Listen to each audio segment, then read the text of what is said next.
Okay students, దీన్ని ఏమంటాం? దీన్ని కెపాసిటర్ అంటాం, లేదా కండెన్సర్ అని కూడా అంటాం. ఈ కెపాసిటర్ని అబ్జర్వ్ చేస్తే ఇక్కడ మనకి 2 వైర్లు కనిపిస్తున్నాయి. దీని లోపల ఈ వైర్లకి కనెక్ట్ చేస్తూ 2 మెటల్ ప్లేట్స్ ఉంటాయి. దీని లోపల ఈ వైర్లకి కనెక్ట్ చేస్తూ 2 మెటల్ ప్లేట్స్ ఉంటాయి. మెటల్స్ అంటే కండక్టర్సే కదా, కాబట్టి దీని లోపల 2 కండక్టర్స్ ఉంటాయి. ఆ 2 కండక్టర్స్ని కొంత డిస్టెన్స్లో సపరేట్ చేసి ఉంటారు. ఈ చివర ఒక మెటల్ ప్లేట్ ఉంటుంది, ఈ చివర ఇంకొక మెటల్ ప్లేట్ ఉంటుంది. అంటే మధ్యలో కొంత డిస్టెన్స్ ఉంది కదా, కాబట్టి 2 మెటల్ ప్లేట్స్ని కొంత డిస్టెన్స్లో సపరేట్ చేసి వాటి మధ్యలో ఏదో ఒక ఇన్సులేటర్ని పెడతాం. ఇన్సులేటర్ అంటే కరెంటుని పాస్ చేయనటువంటి సబ్స్టెన్స్, అంటే ఒక ప్లాస్టిక్నో లేకపోతే ఒక మైకానో అటువంటి దాన్ని తీసుకొచ్చి 2 కండక్టర్స్ మధ్యలో ప్లేస్ చేస్తారు. అటువంటి అరేంజ్మెంట్ ఉండే సిస్టమ్ని కెపాసిటర్ అంటాం. ఓకే, సో కెపాసిటర్లో 2 కండక్టర్స్ ఉంటాయి. రెండింటిని కొంత డిస్టెన్స్లో సపరేట్ చేసి వాటి మధ్యలో ఏదో ఒక ఇన్సులేటర్ని పెడతాం. అటువంటి అరేంజ్మెంట్ ఉండే సిస్టమ్ని కెపాసిటర్ అంటాం. సో కెపాసిటర్ని మనం ఎలా డిఫైన్ చేస్తాం? కెపాసిటర్ అంటే the system of 2 conductors separated by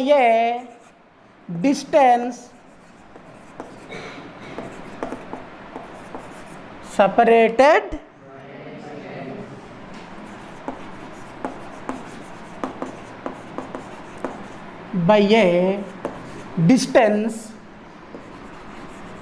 which is filled by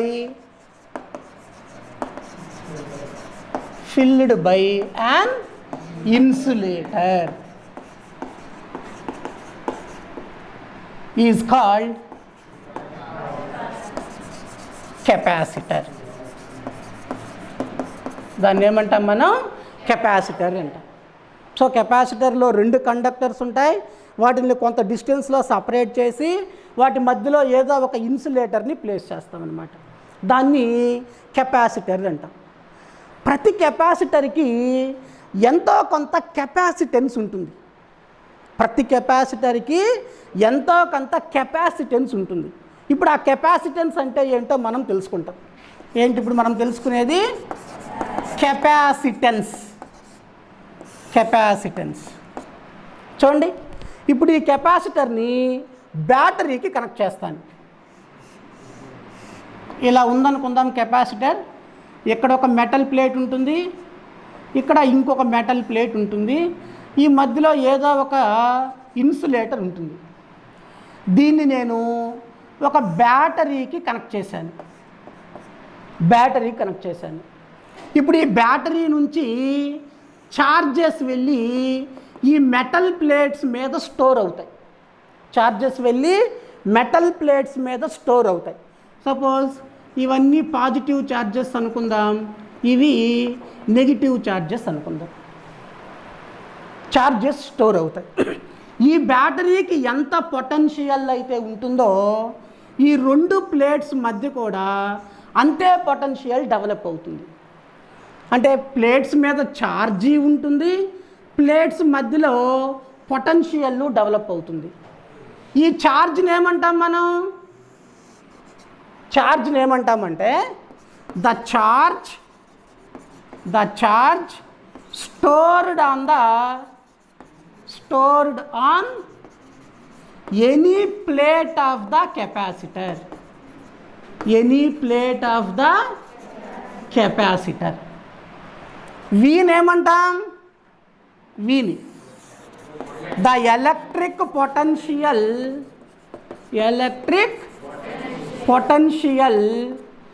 between the plates of capacitor.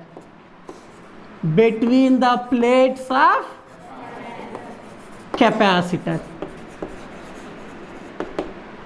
So ఇలా ఒక కెపాసిటర్ని బ్యాటరీకి కనెక్ట్ చేస్తే ప్లేట్స్ మీద ఛార్జీ స్టోర్ అవుతుంది, ప్లేట్స్ మధ్యలో పొటెన్షియల్ డెవలప్ అవుతుంది. ఈ రెండిటి మధ్య ఉండే రేషియోనే కెపాసిటెన్స్ అంటాం. ఈ రెండిటి మధ్య ఉండేటువంటి రేషియోని ఏమంటాం మనం? Capacitance. The ratio between the charge stored on any plate of the capacitor and the electric potential between the plates of capacitor is called capacitance. Is called capacitance. ఇక్కడ రాస్తాను. The ratio between the charge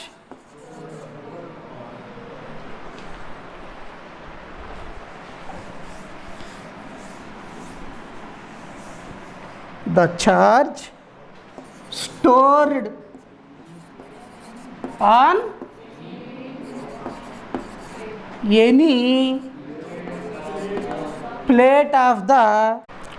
on any plate of the capacitor and the electric potential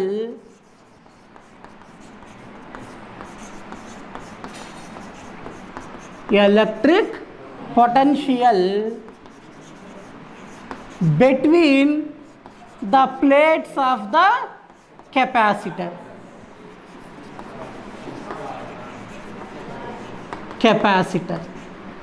is called capacitance.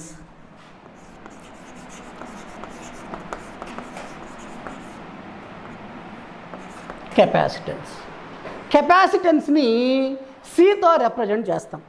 అంటే C is equal to formula ఏం రాయాలి? Charge అంటే Q, potential అంటే V. So కెపాసిటెన్స్కి formula C is equal to Q by V. యాక్చువల్గా ఫార్ములాని base చేసుకొని మనం యూనిట్స్ రాస్తూ ఉంటాం. దీన్ని బేస్ చేసుకుంటే ఏ యూనిట్స్ వస్తాయి? ఛార్జ్కి యూనిట్స్ కూలుమ్స్, పొటెన్షియల్కి units volts, coulomb per volt. కానీ ఎక్కడా కూడా కెపాసిటెన్స్కి యూనిట్స్ కూలూంబ్ పర్ వోల్ట్ అనం. ఈ కూలూంబ్ పర్ వోల్ట్ని ఫ్యారెడ్ అంటాం. కూలూంబ్ పర్ వోల్ట్ని మనం ఏమంటాం? ఫ్యారెడ్. కూలూంబ్ పర్ వోల్ట్ని ఫ్యారెడ్ అంటాం. సో కెపాసిటెన్స్కి యూనిట్స్ ఏంటి అంటే ఫ్యారెడ్స్ అనే మనం చెప్పాలి. ఎప్పుడైనా ఫ్యారెడ్ అంటే ఏంటి అని అడిగినప్పుడే కూలూంబ్ పర్ వోల్ట్ అని చెప్తామన్నమాట.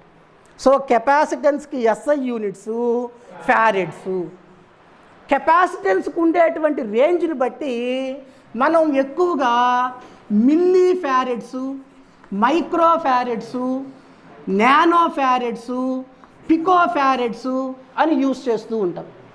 మిల్లీ ఫ్యారెడ్స్ అంటే 10⁻³ ఫ్యారెడ్స్ అని.